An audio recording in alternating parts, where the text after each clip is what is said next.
Olá pessoal, aqui é Paulo Ricardo. Mas esse vídeo aqui, o objetivo é mostrar uma forma prática de utilização de algoritmos de ordenação. Para tal, a gente pegou aí como um exemplo prático, né, uma publicação do Luiz Costa, no qual ele fala sobre filtros para entradas analógicas, né? Então a gente vai fazer, né, esse filtro de entrada analógica nesse programa de demonstração. Dessa vez eu estou utilizando o Tia Portal 15, tá? Não deu tempo de fazer em outras plataformas, então eu preferi fazer no Tia, que estava mais simples para mim no momento. Para esse exemplo, eu estou usando uma biblioteca chamada LGF. Essa biblioteca é excelente, é uma biblioteca global que você consegue no site da Siemens, eu baixei lá. Eu vou deixar o link dela depois para o pessoal. Ela está na versão 13 do TIA, mas dá para depois você converter para o 15, se você estiver usando 15 ou 14, se estiver usando 14. Tá certo? Essa biblioteca tem muita coisa legal, tá? E uma das coisas bem legais que ela tem é um bloco que gera números inteiros de maneira aleatória, tá? E isso vai ser bem importante para nós, nesse exemplo.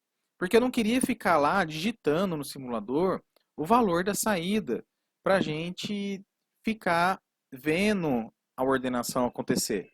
Eu queria fazer algo mais interessante. Então, com essa simulação que ele gera, esse fato de ele ficar gerando esse monte de valores durante um período de tempo, de um range conhecido, ele vai se comportar mais ou menos como a porta analógica se comportaria, né? Tendo uma variação. Tá? Então eu estou usando aqui, né, o random int dessa biblioteca, tá certo? Há um detalhe, essa biblioteca, os blocos, a maioria não são possíveis a simulação do dentro do PLC Sim. Nesse caso, você tem que criar um novo, copiar a lógica daquele lá, que ela é aberta, você copia a lógica, cola e usa, tá? Você não precisa simular no PLC Sim, você simplesmente usa o bloco. No meu caso, eu estou usando o PLC Sim, então eu tive que fazer isso aí, tá? Então aqui eu estou fazendo a simulação, né? Geralmente eu uso um espelho de entradas, né? Que eu estaria aqui copiando para as minhas entradas analógicas. Nesse caso, eu bloqueei meu espelho e estou movendo aqui para dentro da DB que eu usaria de espelho os valores, tá certo? Pode ver aqui que em hexadecimal ele está oscilando. Porque uma entrada analógica, ela manda valores desse jeito, ela é uma word, né? Depois a gente vai fazer um tratamento nela para poder ter o valor que a gente necessita. Certo? Então vamos lá dar uma olhada nesse bloquinho que eu criei aqui, o coleta dados. Né? Se você olhar aqui, eu estou normalizando essa entrada analógica. Né? Aliás, eu estou normalizando mais de uma entrada analógica. Eu estou gerando em várias entradas, né? Em 3 entradas. Nesse caso aqui, eu estou utilizando um pulso de clock de 1 Hz, que dá aproximadamente 1 segundo, para ir armazenando os bits em uma primeira estrutura. Tá? Então, se eu dar uma olhada aqui nos dados, na minha DB onde eu estou armazenando, eu vou ver aqui, por exemplo, essa variação dentro da minha balança. Tá vendo? Os números estão variando aqui, né, dentro da balança. Esse aqui é a balança 2, essa aqui é a balança 3. É balança porque lá no artigo do Luiz Costa, ele fala de uma balança. O filtro está sendo utilizado com uma balança, né? Então você pode ver que está sendo gerado aqui ela aleatoriamente e eu estou salvando aqui, né, 12 valores de uma vez, tá? Eu não vou usar os 12 valores, mas eu decidi fazer 12, tá? E depois disso, num determinado período do filtro, né, eu fiz aqui alguns filtros. São 3 filtros no total. E fiz com tempos diferentes para ficar mais fácil visualizar. Então fiz um aqui com 5 segundos, um com 8 segundos e um com 10 segundos. Uma vez que o tempo é atingido, eu copio os dados coletados para dentro da variável que eu vou ordenar, para dentro do meu array que eu vou ordenar, das leituras, né? No caso, quando a gente vai trabalhar com algoritmos de ordenação, a gente acaba usando arrays geralmente unidimensionais, os famosos vetores, e todos eles, né, homogêneos. Um vetor homogêneo, né, um vetor, uma estrutura de dados homogênea, ela pode ser um vetor de estruturas heterogêneas também, tá, pessoal? Nesse caso, não. Ela é uma estrutura homogênea porque ele é de números reais, né? Ele é um vetor de números reais, com 12 posições.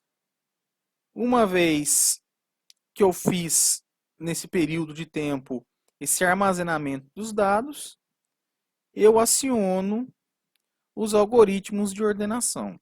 Eu fiz um com o Bubble, o outro com Insertion, e usei por último da biblioteca LGF o Shell Sort, que já estava pronto, então eu fiz. Aproveitei que estava aqui para ter mais um.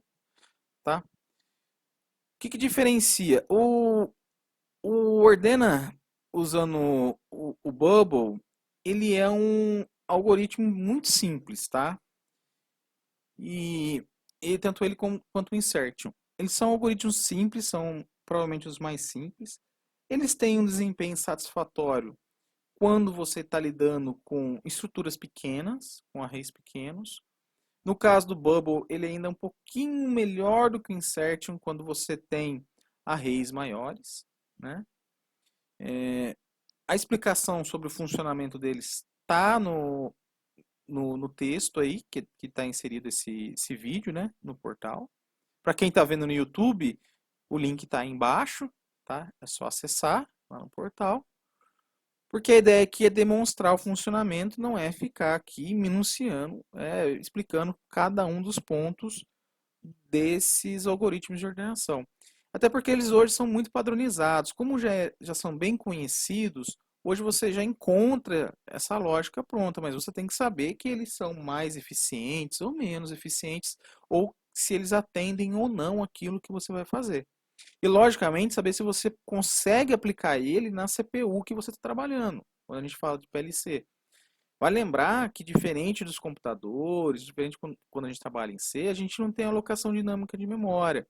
Por exemplo, uma característica dos laços de interação da linguagem de texto estruturado, da ISME 131-3, é o fato que você não consegue fazer muitas comparações, muitas coisas ali dentro dos seus laços. No caso do for, por exemplo, você não consegue fazer de começando em 0 até que n-1 menor que 10. Você não vai conseguir fazer isso. Tá? Ele não permite, ele permite você colocar um valor. Então você vai ter que ali quebrar um pouquinho a cabeça de como você vai fazer a sua interação funcionar. Tá certo? Só para a gente dar uma olhadinha, eu fiz aqui 2 algoritmos, tá? Ele está até na apostila da Siemens, na verdade no Programming Manual sobre a SCL da Siemens, que é um bubble sort usando o repeat, e então ele tem essa característica desse laço de interação, né, que ele repete até que tal coisa não aconteça.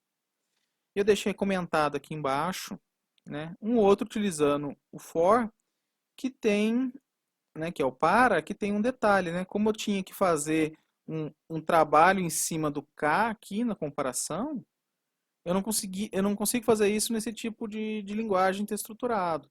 Então eu coloquei logo abaixo do for para a gente fazer a interação, né.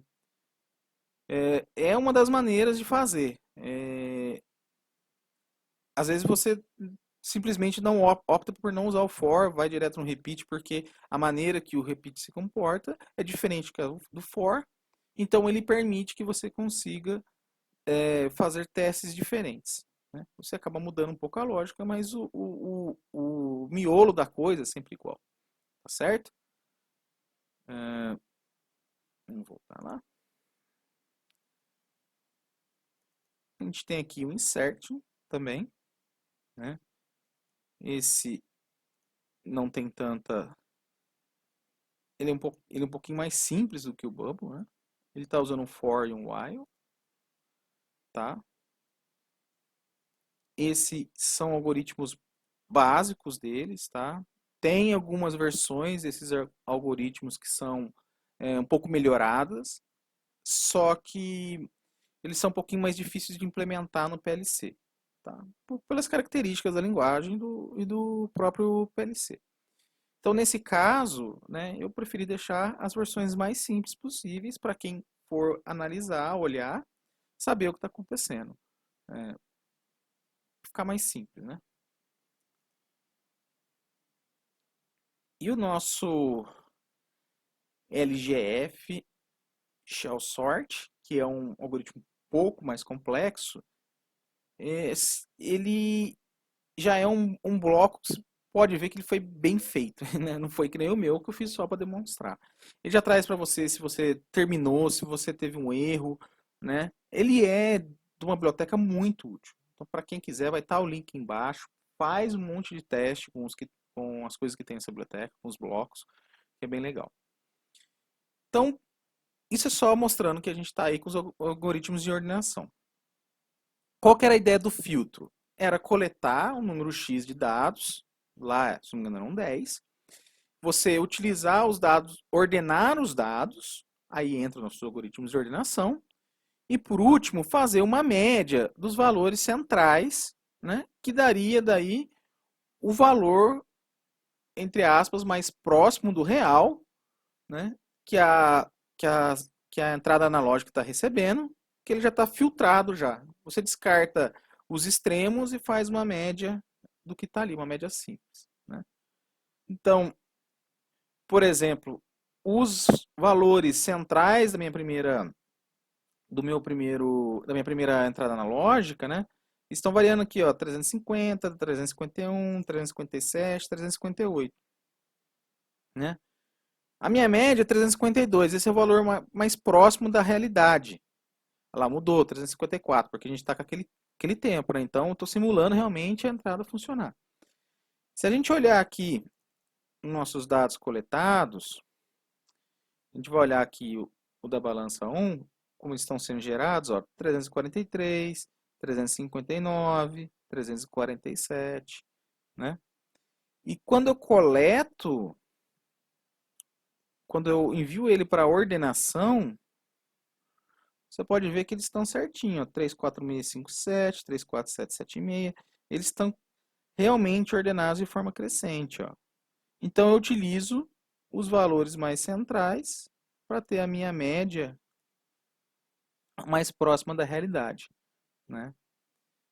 Então mostra uma utilização prática dos algoritmos de ordenação. Eu estaria utilizando algoritmos de ordenação para garantir que a minha entrada analógica esteja me enviando, para garantir que a minha leitura da minha entrada analógica esteja mais precisa possível, tá?